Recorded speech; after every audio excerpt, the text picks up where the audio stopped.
Today we are going to be using our textured papers that we made in our last class, and we're going to start using them and creating different shapes to create different bird collages.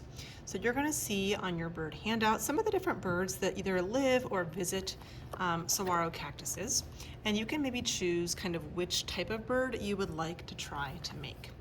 Now, when you're creating a collage, the most basic thing you want to use are shapes. So we're going to be turning all of our patterned or kind of textured papers into simple shapes. And then when you combine those shapes, they look a little bit like a bird. Today, I'm going to start by cutting my papers kind of apart. So I'm just going to cut on those folded lines to split my papers into their own little papers.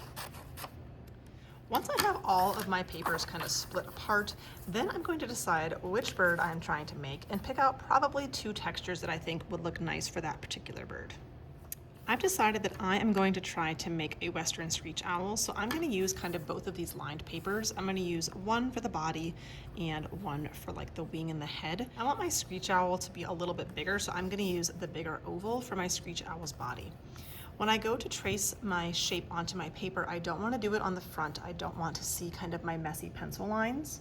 So I'm going to make sure that when I trace this, I'm tracing my shape on the back of my paper. I'm going to use a pencil, and sometimes I tell kids not to put it right in the middle because then I can't really use any of the extra space. If I squeeze it right over to here, I might be able to use this extra bigger scrap for something else. I'm just going to trace around this. If it's not perfect, it does not matter. And that's going to be my owl's kind of body. And then I am going to use a circle shape for the head. So I'm actually going to do the head and the wing onto this paper. So here, even if my name is there, it's all right. I'm just going to kind of put this template over there. And again, I'm trying to kind of squeeze it into a corner so that I could possibly use that paper for another shape. So I'm going to put this one way close to the edge. I'm on the back, and I'm just going to trace that shape for the head. Now again, when I go to cut my shapes out, I don't want to cut through this big space because I want to save that to maybe be able to use that paper for something else. So I'm going to come as close to this circle as I can. And again, I'm just cutting on my line nice and neat until I get both of my shapes out. And if I don't cut exactly on my line, it's okay because that line is on the back. So from the front, it looks pretty nice. I now have my shape for my head and for my body, and you're going to have to decide. Some birds kind of are, the oval is sideways and the head is on the top. Some birds, like owls, kind of sit more upright. So I might have this one be like this and my head be on top here.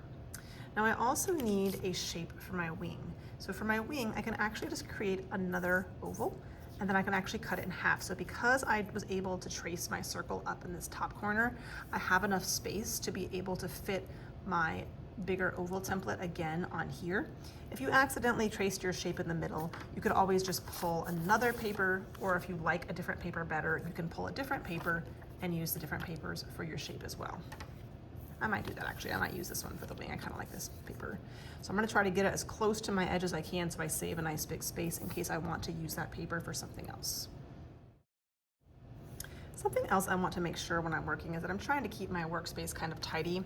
I want to make sure that I'm kind of keeping all of my papers, even if they're scrap papers, kind of in a pile along with my other papers. That way mine and my neighbors are not getting all mixed up.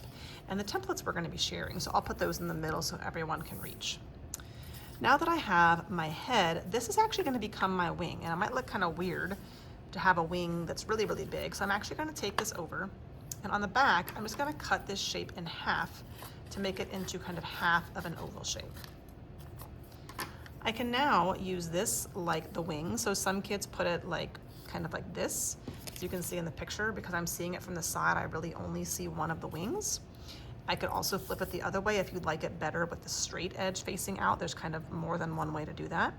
Some kids also take a wing, and if you don't want it to be so perfectly oval shaped, some kids also are able to kind of cut, or even on the back draw, like more of a natural kind of wavy line if you want the wing to be a little bit more bumpy.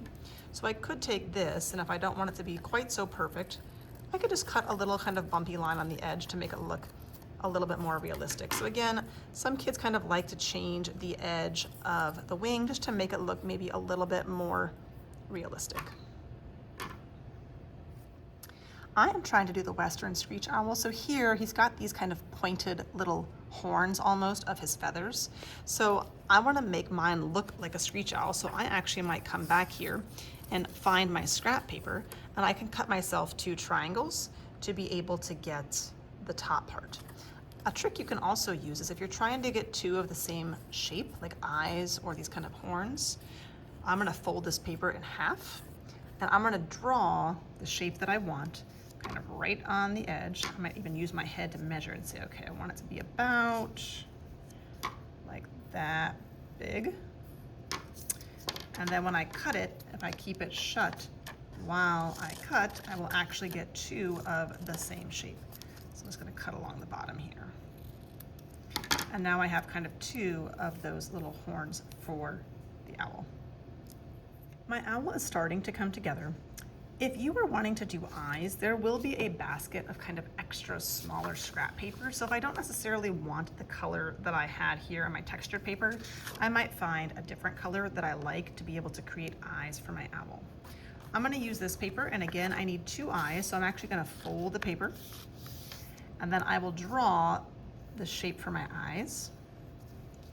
And if I keep it shut while I cut, I will actually get both eyes at the same time. So I'm just gonna try to keep it shut. Sometimes drawing these really tiny circles can be tricky, so if you mess up, you have extra space to do another one. And then I don't really wanna see that pencil line, so I'm gonna try to flip that over so it's right here.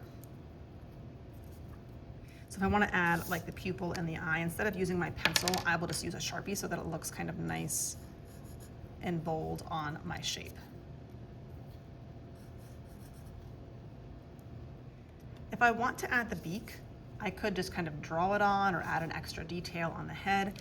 If you would rather collage your detail in, I could use another little piece and just cut like a small triangle. Whenever you feel like you've made kind of all your shapes, then it's time to start gluing them together. I want to make sure that my gluing order makes sense. So I probably don't want my wing coming like over my face. I want to make sure that I glue this part down first so that it makes sense when I glue my head over my wing. You will just use glue sticks. If you get one like this where it's kind of empty, we can just throw that away and grab a new one.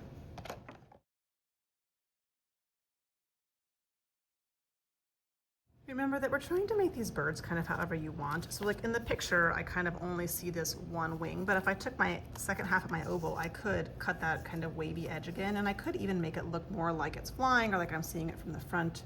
If you are trying to add your bird's legs, sometimes when they're sitting down, you really don't see them very well, or even if they're tucked up when they're flying. We can add legs with Sharpies once we attach them to our background, but some kids sometimes want to make like the bottom part of the leg, so that's up to you. Today, as you are collaging, you definitely need to make at least 1 bird, but you could create 2 or maybe 3, but probably not more than 3. More than 3 birds might overwhelm and kind of take over your saguaro cactus background.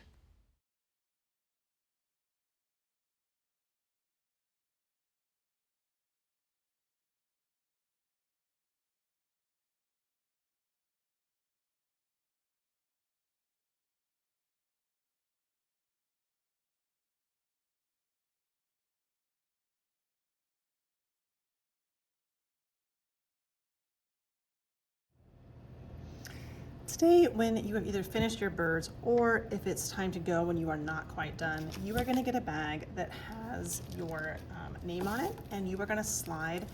If you've got pieces that you need next time to finish your collage, you'll kind of stack up your pieces as neatly as you can. And then you will also stack up any birds that you have made. And any pieces that you need for next time will kind of just go into your Ziploc bag. Make sure you're putting it in flat, not stuffing it in there. Again, if I've got birds, I'm gonna stick them in there too. If they're a little bit tall and they stick out the top of the bag, that's okay. I'm just gonna stick all my little guys together into my bag so I kind of have everything for next time. I don't need to zip it shut.